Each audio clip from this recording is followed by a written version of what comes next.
오늘은 성령 강림절입니다. 하늘에 오르신 그리스도께서 아버지께 부탁하여 이 땅에 성령을 보내어 주셨습니다.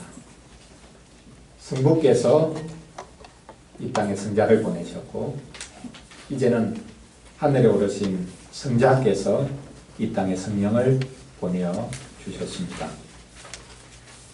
우리가 역순으로 추적하는 것이 우리의 사고나 또 삶을 사는 데 큰 도움을 받을 때가 많습니다. 거꾸로 한번 거슬러 가보는 것이죠. 자, 오늘이 성령 강림절입니다. 성령 강림절에서 거꾸로 거슬러 올라가면 무엇이 있겠습니까?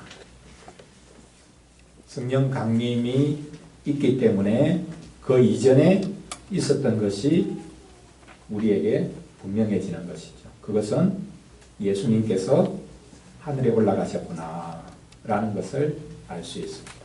그리고 하늘에 오르신 그리스도께서 지금도 우리를 위해서 일하고 계시구나 라는 것을 알 수 있습니다. 성령 강림이 있게 된 그 배경, 그는 그것을 우리는 오늘 더 크게 기뻐하고 감사할 수 있습니다. 성령 강림절은 모든 절기의 절정입니다.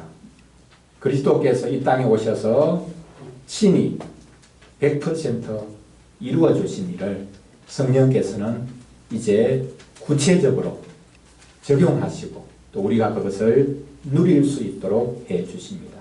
구원이 이루어지는 것도 하나님의 일이요, 구원을 누리게 하시는 것도 하나님이 친히 하시는 일이다 라는 것을 우리가 잘 알 수 있습니다. 성령께서는 그리스도로부터 바톤을 이어받아서 계속 일하십니다. 그 바톤을 떨어뜨리지 않으시고 계속 쭉쭉 달리시면서 우리의 구원을 위해 일하십니다. 성령님께서는 우리 구원의 최종 주자이십니다. 이제 더 이상 다른 누구에게 그 바톤을 넘기지 아니하시고 끝까지 결승전까지 바톤을 가지고 우리와 함께 우리를 위해서 일하시는 분, 그분이 성령이십니다. 그래서 성령이 오신 것이 우리에게 가장 큰 위로와 복이 되는 것입니다. 오늘 성경 구절을 가지고 성령께서는 풍성하게 하시기 위해서 이 땅에 쏟아 부어지셨다라는 주제로 말씀을 전하려고 합니다. 첫 번째로 성령께서는 남김없이 쏟아 부어지셨습니다. 둘째로 성령께서 쏟아 부어지신 것은 공의를, 정의를 이 땅 가운데 편만하게 하시기 위함입니다. 성령께서 충만하게 쏟아 부어지시면 이제 우리는 잠잠한 가운데 신뢰와 확신을 누릴 수 있게 됩니다. 자, 이제 첫째로 성령께서 남김없이 쏟아부어지셨다라는 것을 살펴보겠습니다. 오늘 이사야 32장 말씀에 보면 하나님께서 성령님을 쏟아부어 주시겠다 말씀하십니다.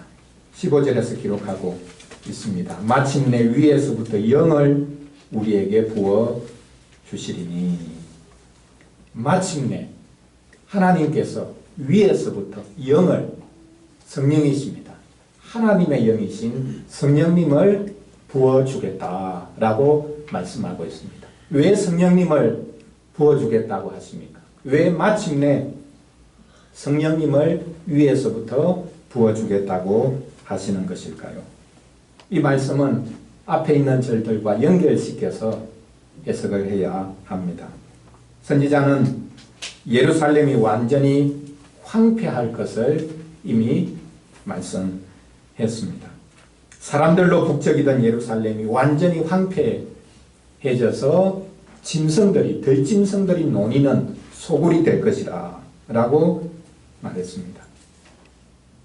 그슬 올라가 14절을 한번 보십시오. 대저 궁전이 폐암바되며 인구 많던 성읍이 적막하며 오벨과 망대가 영원히 굴혈이 되며 들나귀가 즐기는 것과 양떼의 초장이 되려니와. 이스라엘의 죄악으로 말미암아 그들이 살던 곳이 대적에게 짓밟힐 것입니다. 그러면 영화로웠던 것들이 철저하게 무너지고 황폐하게 될 것입니다. 이에 하나님께서 안 되겠다. 저 사람들 그냥 놓아두어서는 안 되겠다. 이제 내가 일해야 되겠다. 라고 하시면서 성령님을 보내어 주십니다. 하나님은 성령님을 보내어 주셔서 자기 백성을 새롭게 하시고 또 자기 백성의 살고 있던 땅 황폐하게 될 것인데 그 황폐한 땅들도 새롭게 해 주시겠다라고 말씀하고 계십니다. 그것이 바로 오늘 본문 시작 구절인 마침내 위에서부터 영을 우리에게 부어주신다라는 말씀의 배경입니다.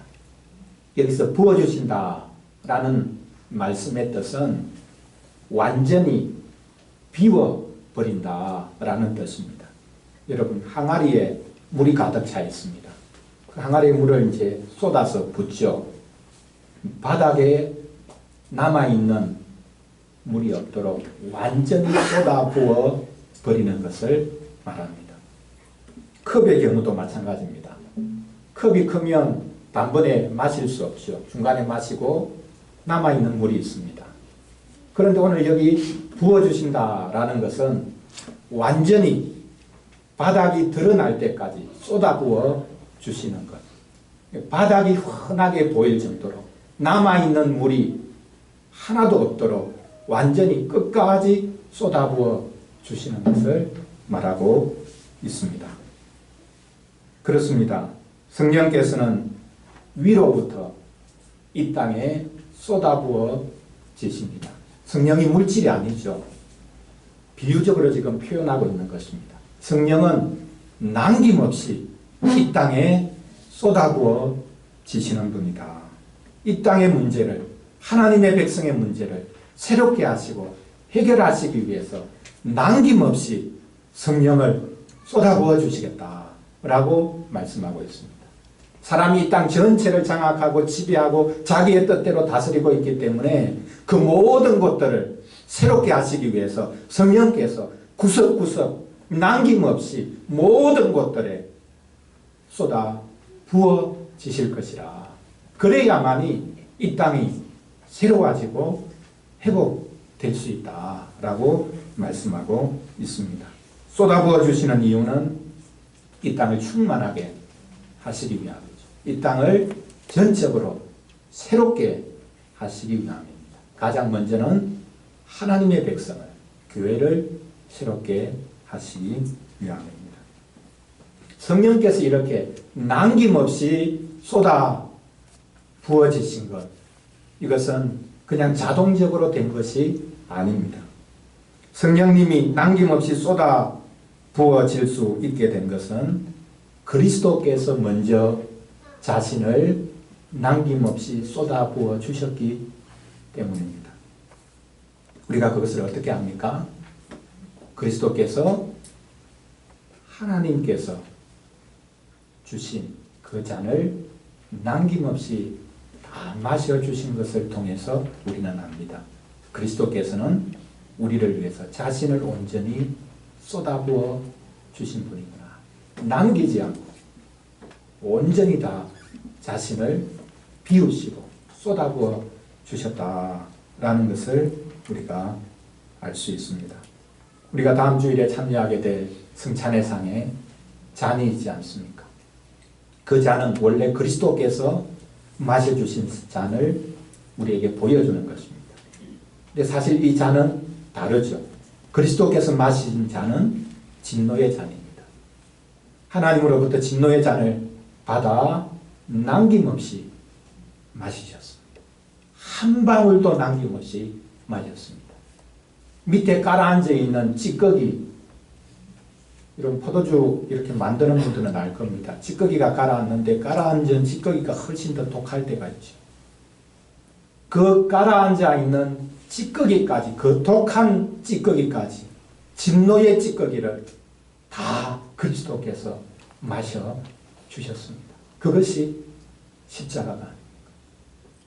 이렇게 진노의 잔을 한 방울도 남기지 않고 다 마셔주신 그리스도, 우리를 위해서 자신을 온전히 내어주신 그리스도, 그분이 이제 하늘에 오르셔서 우리에게 성령을 보내주셨습니다.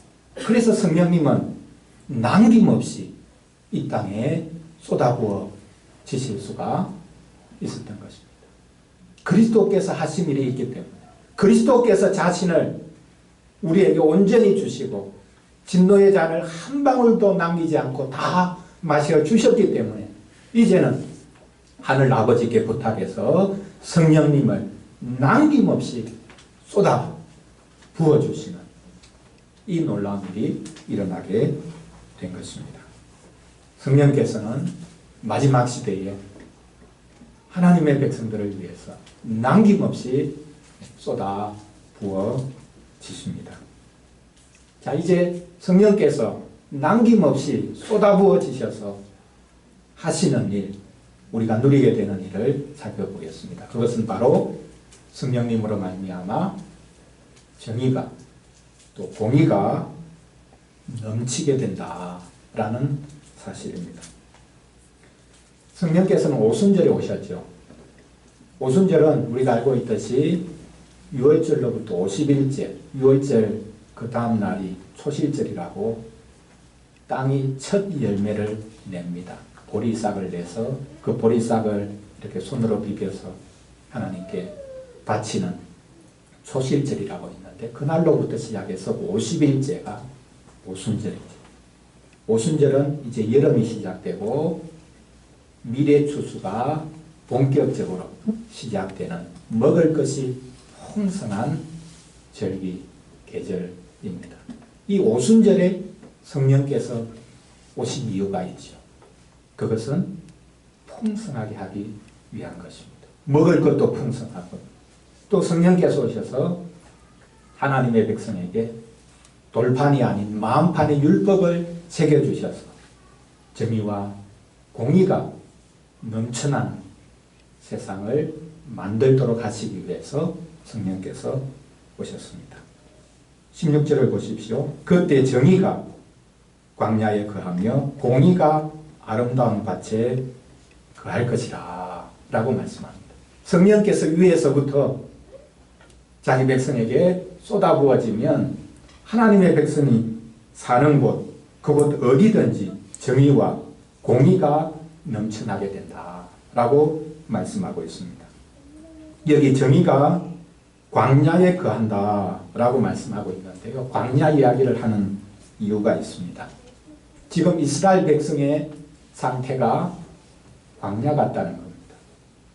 여러분, 이스라엘 백성이 출애굽해서 광야를 여행하고 약속의 땅에 들어갔죠. 그 약속의 땅은 젖과 꿀이 흐르는 풍성한 땅입니다.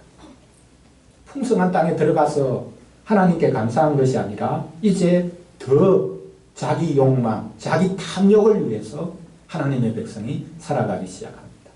풍성한 것을 누리면서 온 세상 가운데 하나님의 그 영광의 빛을 드러내야 되는데, 그것이 아니라 기름진 것에 눈이 멀어서, 빛난 것들에 눈이 멀어서 하나님의 정의를, 하나님의 공의를 세우지 못했습니다.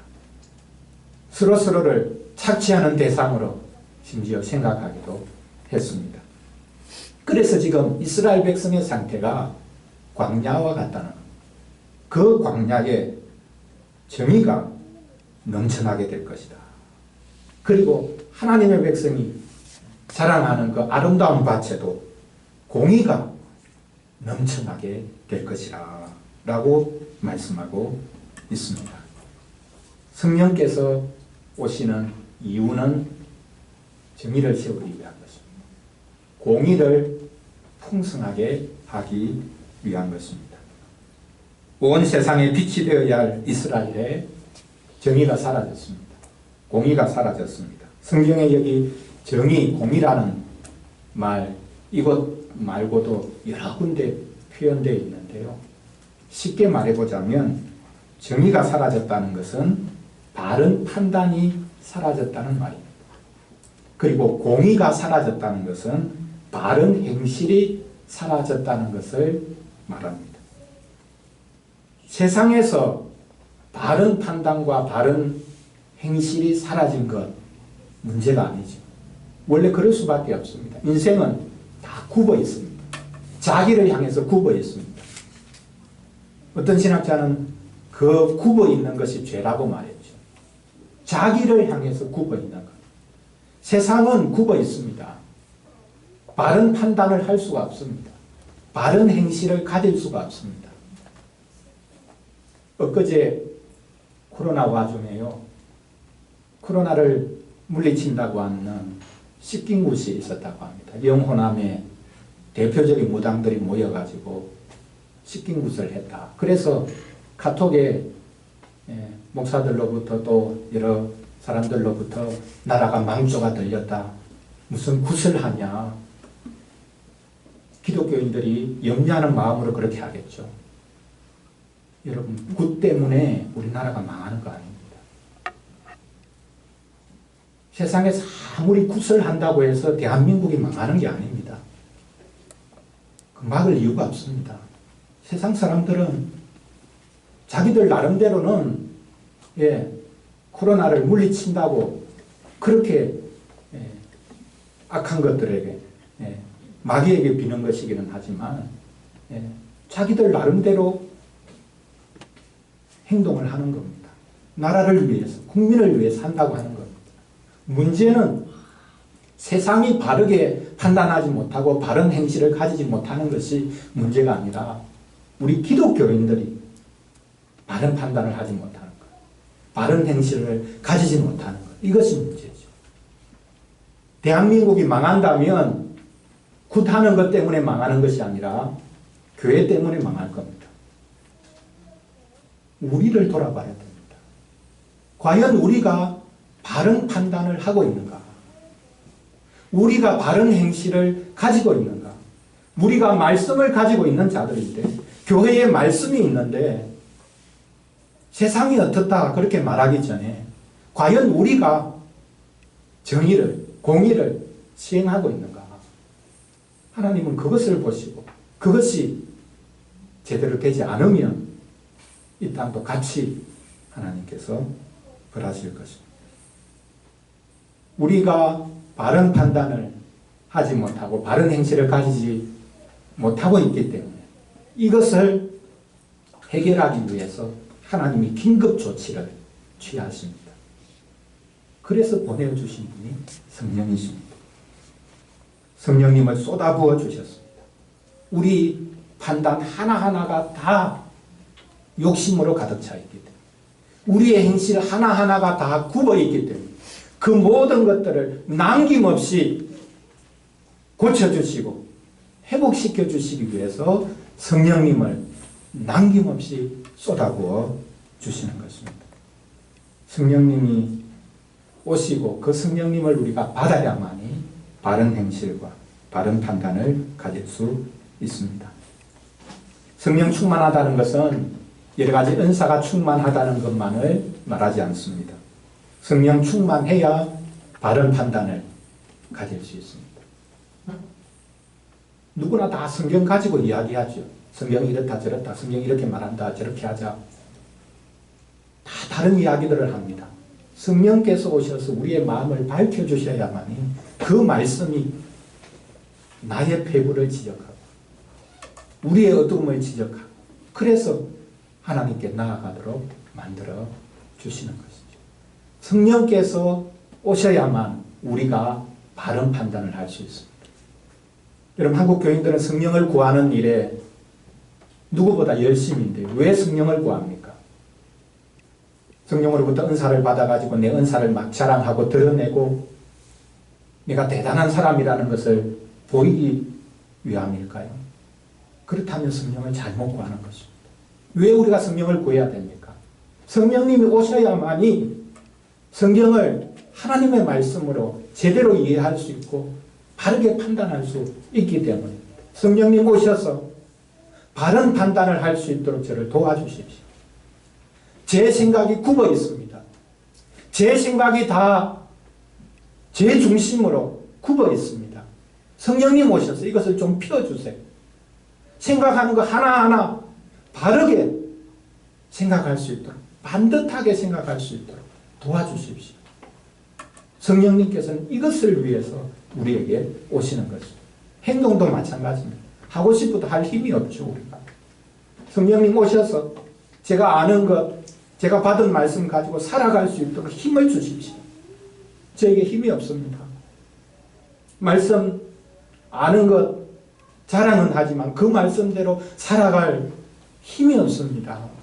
성령님 오셔서 이 말씀대로 바르게 행동할 수 있도록 힘을 주십시오. 성령을 구해야 되는 이유가 바로 여기에 있는 것입니다. 구약시대에 하나님께서 직분자들을 세울 때 기름을 부었죠. 기름 부어 세웠습니다. 그 기름이 가리키는 것이 바로 성령님입니다.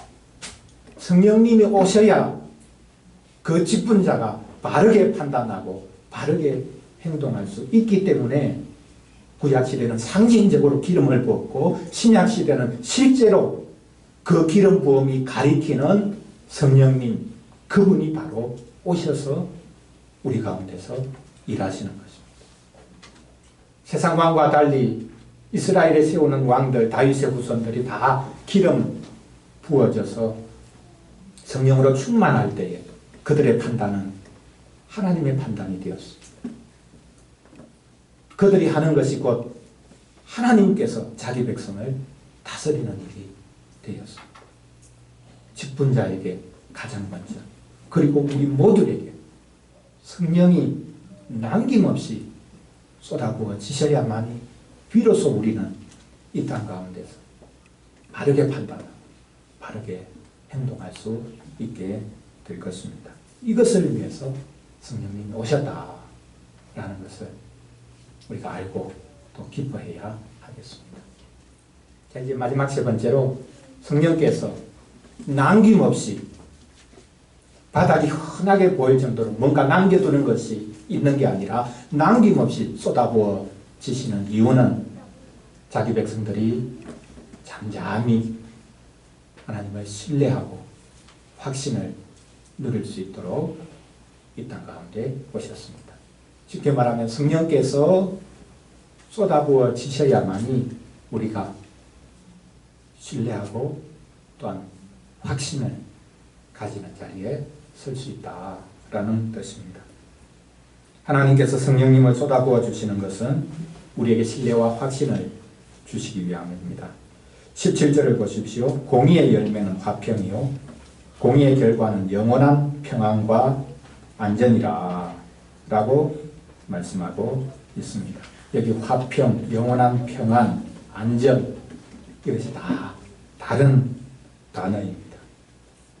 성령께서 오시면 1차적으로 정의와 공의가 이 땅 가운데 넘쳐나도록 하시는데 그 결과로 누리게 되는 것이 평안이라 라고 말씀합니다. 그리고 영원한 평화와 안전이라 라고 말씀하고 있습니다.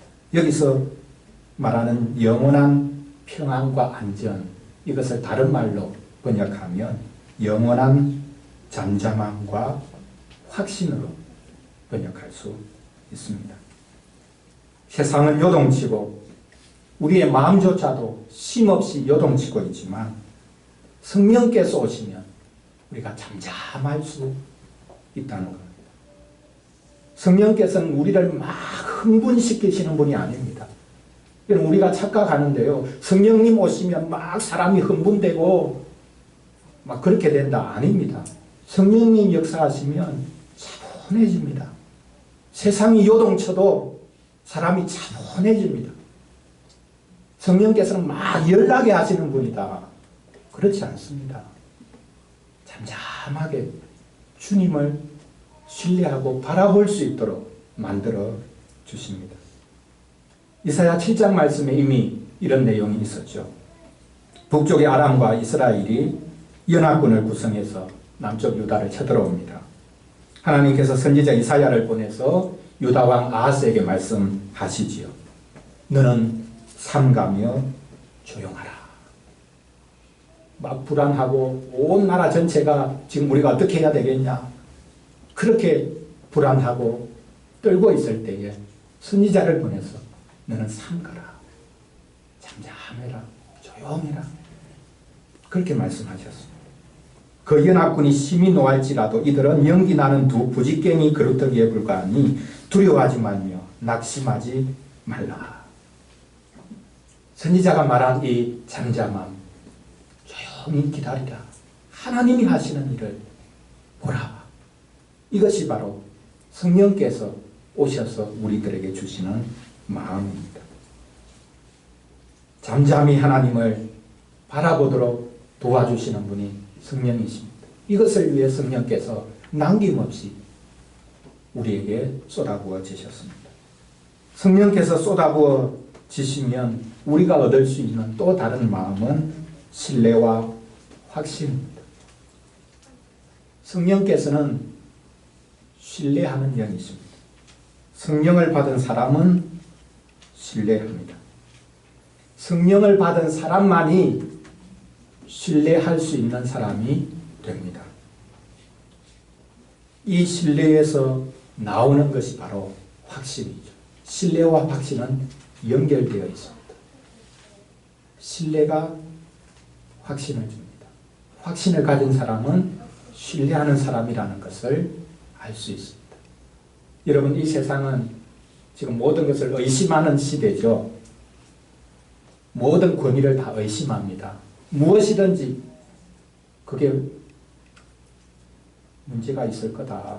저렇게 말하는 것은 무슨 목적이 있을 거다. 저렇게 행하는 것은 다른 꿍꿍이가 있을 거다. 항상 우리는 모든 것들을 의심합니다. 그 의심이 필요하죠. 그러나 그 의심 가운데서도 우리는 뭔가를 확신하고 살아가야 합니다. 어떻게 확신할 수 있습니까? 현대인들은 확신을 확신하려고 합니다. 무슨 말일까요? 확신을 확신하려고 하면 확신을 가질 수 있을까요? 결국 확신을 확신하겠다는 것은 나 자신을 믿는다는 말이에요. 나 자신만 확실한 존재다. 그러나 내가 확실합니까? 나 자신이 모든 확실성의 근거가 될 수 있습니까? 없습니다. 확신을 확신하려고 하는 시대 속에서는 어떤 확신도 나올 수가 없습니다. 자기 자신이 확신의 근거가 되어 있는 사회에서는 어떤 확신도 나올 수가 없습니다. 신뢰하는 마음에서만 확신이 나올 수가 있습니다. 성령께서 주시는 마음이 바로 신뢰하는 마음. 지금 내 눈앞에 펼쳐져 있는 현실은 하나님께서 일하시는지 잘 모르겠고 심지어 하나님이 나를 버리신 것이 아닌가 그렇게 생각될 때라도 하나님을 끝까지 신뢰할 수 있는 마음을 주시는 분이 성령이시거든요. 그 신뢰 가운데 생기는 것이 확신입니다. 하나님께서 나를 끝까지 붙잡아 주실 거다.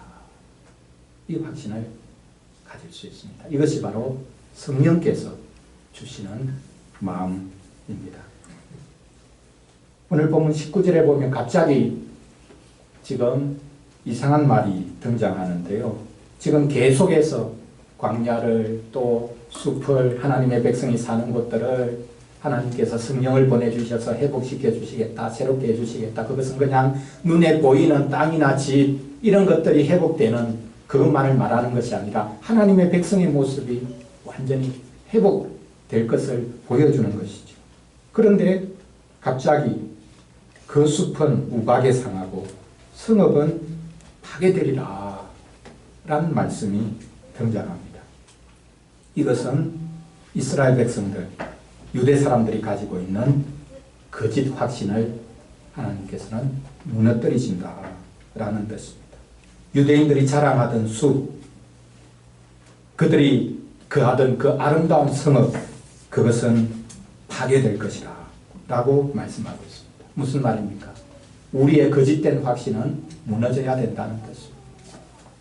내가 잘못 가지고 있는 거짓된 확신은 빨리 무너질수록 좋습니다. 인간적으로 내가 희망하는 것은 빨리 무너지는 것이 좋습니다. 그것이 아무리 고통스럽고 잔인한 것이라 할지라도 거짓된 희망이, 거짓된 확신이 무너져야 그 다음에 참된 소망이 자리 잡을 수 있기 때문입니다. 뭔가를 확신하는 것, 이것이 신뢰하는 마음에서 나온다라는 것을 우리가 다시 한 번 더 우리가 확인해야 되겠습니다. 아무리 따져본들 우리는 어떤 확신에도 이룰 수 없습니다.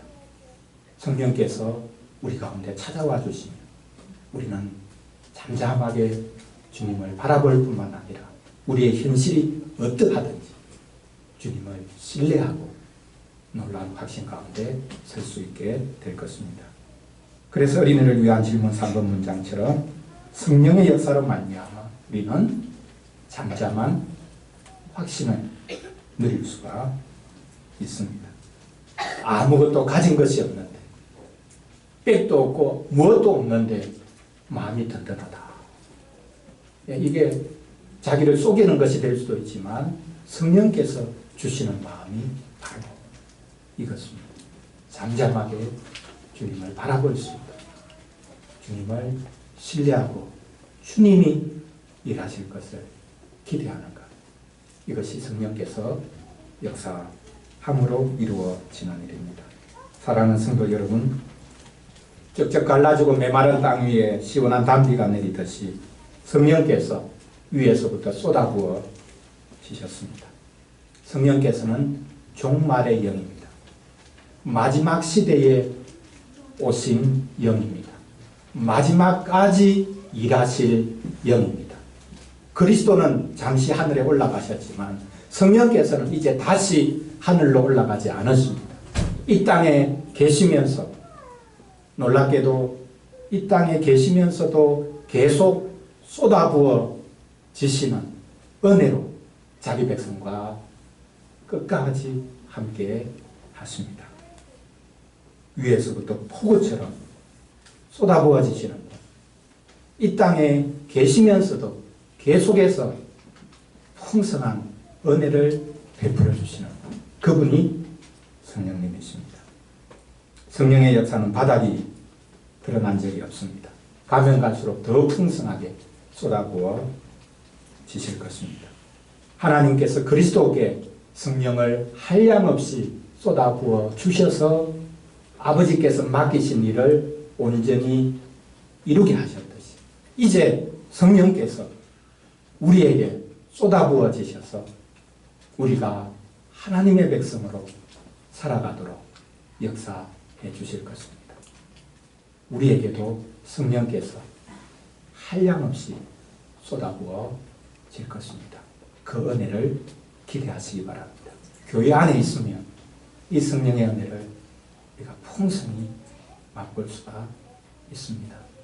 여러분, 사회 나가서 돈 주고 무엇을 배워보십시오. 실컷 배웠는데 내가 뭐 배웠나? 남는 게 그렇게 많지 않습니다. 그러나 교회 안에서 우리가 아무것도 누리고 얻는 것이 없다, 그렇게 생각될 때라도 우리가 교회 안에 계속 머물러 있을 때 성령께서 한량없이 자기 백성에게 쏟아부어지는 것을 경험할 수 있을 것입니다. 이 성령님의 역사를 가면 갈수록 더 풍성하게 누릴 수 있기를 바랍니다. 성령님은 배송자를 닥달해서 빨리 보내는 킥 배송이나 로켓 배송이 아니라 기쁨으로 항상 우리를 위해서 찾아오시고 우리 옆에 계시면서 우리를 도와주시는 분입니다. 세상이 심히 요동치고 있지만 성령님이 다릅니다. 미래가 심히 불안하지만 성령님이 다릅니다. 이 성령 강림절에 성령의 오심을 크게 기뻐하시기를 바랍니다. 기도하겠습니다. 하나님 아버지, 아드님의 요청으로 우리에게 성령님을 보내주시니 감사합니다. 오순절에 먹을 것이 풍부한 그 오순절에 성령께서 오신 것은 우리의 풍성함을 위해서라는 것을 보여주시니 감사합니다. 오순절에 먹을 것이 풍성하듯이 성령으로 인해 저희들의 삶이 풍성해지도록 도와주시옵소서. 먹을 것도 풍성하고 구원의 은혜도 풍성하게 누리게 해주겠다고 하시니 감사합니다. 남김없이 그리고 계속해서 쏟아부어 주겠다고 하시니 감사합니다. 한 번만 부어주고 끝내는 것이 아니라 계속해서 성령께서는 쏟아부어 주시는 것을 믿게 하여 주시옵소서. 구원은 내 학위에 달린 것이 아니라 성령께서 일하심으로 누리는 것임을 알게 해 주시옵소서. 성령께서 위에서부터 쏟아부어지고 있사오니 내 힘을 빼고 성령님을 의지하도록 도와주시옵소서. 우리의 연약함에도 불구하고 마지막 날까지 우리를 붙드실 것을 믿게 하여 주시옵소서. 성령님을 의지하면 우리가 최종 구원을 누리게 된다는 것을 알게 해 주시기를 원합니다. 심히 요동치는 이 세상 속에서 성령님으로 인해 잠잠함과 신뢰와 확신을 가지고 살아가도록 도와주시옵소서. 자신을 온전히 비우심으로 우리에게 성령님을 남김없이 보내어 주시는 우리 주 예수 그리스도 이름으로 기도합니다. 아멘.